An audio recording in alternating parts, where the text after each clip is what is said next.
मोहतरम असातिज़ा किराम अस्सलाम वालेकुम। मैं हूँ मोहसिना मुख्तार स्नोमैन पब्लिशर्स की जानिब से, और आज की इस वीडियो में हम बात करेंगे नॉलेज विद उर्दू सीरीज़ के सफ़ा नंबर 71 की, जो कि नर्सरी के लिए तरतीब दी गई है।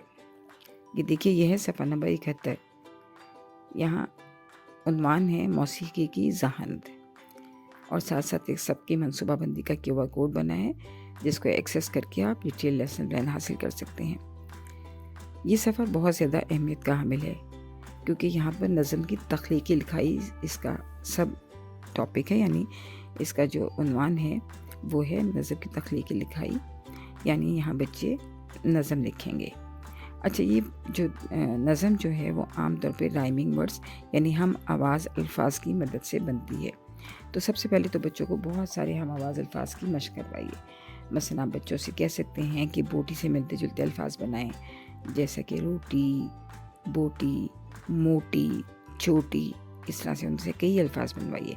फिर बाजा, राजा, गाना, इस तरह बच्चों से बहुत ज़्यादा अल्फाज बनवाइए जो कि हम आवाज़ हों, यानी वो आपको राइमिंग वर्ड्स हैं क्योंकि राइमिंग वर्ड्स की मदद से हम नज़म को तख्लीक कर पाते हैं। और इसलिए कोशिश कीजिए कि तमाम जमात जो है वो शामिल हो। जब आप कोई बात कहें, जैसे आप कहें कि बाल, तो आप बच्चों से ज़्यादा अल्फाज लीजिए, जैसे जाल, चाल, ढाल। तो बच्चों से, हर बच्चे से कोशिश कीजिए कि बच्चा एक लफ्ज़ ज़रूर बोले जो कि उसके हम आवाज़ हो। इस तरह बच्चों की हम आवाज़ अल्फाज की वोकैबुलरी या ज़ख़ीरा अल्फाज बच्चों का बहुत ज़्यादा बढ़ेगा, और राइमिंग वर्ड्स या हम आवाज़ अल्फाज का जितना ज़्यादा ज़ख़ीरा होगा, बच्चों को कोई भी नज़म तख्लीक करने में उतनी ही आसानी होगी। तो बच्चों को तस्वीर दिखाइए, तस्वीर में बिल्ली के मुतालिक बात कीजिए, उसमें रंग भरवाइए, और बच्चों से पूछिए कि क्या आपके पास कोई बिल्ली है। इसी तरह बच्चों को जानवरों से मोहब्बत और जानवरों की केयर करने का, जानवरों का ख्याल रखने का सबक भी दीजिए। बच्चों को बताइए कि किसी भी जानवर की मदद करना, उसको खाना देना और उसके आराम का या उसको ना मारना हमारे लिए बहुत ज़रूरी है। बच्चों को छोटे छोटे जुमलों की मदद से care of animals, love of animals develop कीजिए, ताकि बच्चे जानवरों को नुकसान ना पहुँचाएँ। उसके बाद बच्चों से कहिए कि देखिए, पढ़ते हैं, मेरी बिल्ली प्यारी है, नीली आँखों वाली है, काले इसके बाल हैं। अब बच्चों से कहिए कि आगे वो कोशिश करें कि काले उसके बाल हैं। तो इससे मिलता जुलता कोई ना कोई वो जुमला बनाएं। बच्चों से कम 8 से 10 जुमले लीजिए।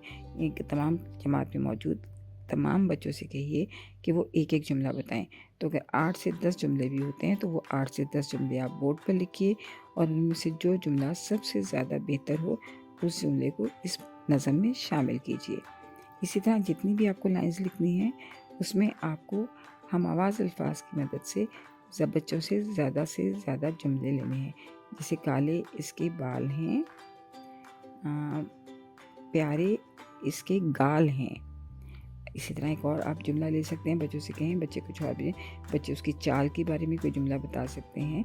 तो इस तरह ज़्यादा से ज़्यादा जुमला लेने के बाद आप कोशिश कीजिए कि वो तमाम जुमले आप क्लासरूम के बोर्ड पर लिखिए, और उसके बाद उनमें से बेहतरीन जुमला जो कि बच्चे कहें कि ये बहुत अच्छा लगा है, उस जुमले को इस नज़म में शामिल कीजिए। इसकी सबसे ज़्यादा ज़रूरत ये होती है कि जब आप बोर्ड पे हर बच्चे का जुमला लिखते हैं और बच्चों से ज़्यादा हम आवाज़ अल्फाज या बच्चों से ज़्यादा जुमले पूछते हैं, तो बच्चों की जुमले की लिसनिंग और स्पीकिंग में इजाफा होता है। कोई एक बच्चा भी जब एक जुमला बोलता है तो तमाम बच्चे उसको सुनते हैं, और फिर आप तमाम बच्चों से इसे दोहराने को कहें तो जुमले की साख्त के बारे में बच्चे जानते हैं, हम आवाज़ अल्फाज को सीखते हैं, और उनके जहन में ये तस्वुर वाज़ेह होता है कि किसी भी नज़म को लिखने के लिए हम आवाज़ अल्फाज दरकार हैं, और हम किस तरह उसके जुमले बनाएंगे। तो इस तरह मिलजुल कर ये लाजमी है कि आप हर जुमले को लिखने के लिए बच्चों से कम 8 जुमले लें, और उन 8 जुमलों में से बच्चों की मदद से बेहतरीन जुमले को नज़म में शामिल करें। اس طرح نظم جب آپ مکمل کر لیں تو اس کو خوبصورت سا اسی طرح چارٹ پیپر لے کے اس پر ایک بلی ڈرا کریں یا بلی کی پکچر لگائیں اور بچوں سے کہیں کہ وہ جس بچے کی ہینڈ رائٹنگ اچھی ہو یا آپ خود اس کو پرنٹ کر کے وہاں لگائیں اور پھر کلاس روم میں ڈسپلے کریں اور بچوں سے کہیں کہ یہ نظم ہم سب نے مل کر لکھی ہے۔ تو یہ ایک کریٹیو رائٹنگ جس کو ہم کہتے ہیں، یعنی تخلیقی لکھائی کی طرف بچوں کی ایک بنیاد ہے جو کہ ہمیں انہی ابتدائی بچپن کی تعلیم میں ڈالنی ہے۔ تو اس طرح بچے جو ہیں وہ مل جل کر نظم کو لکھنا سیکھیں گے۔ شکریہ۔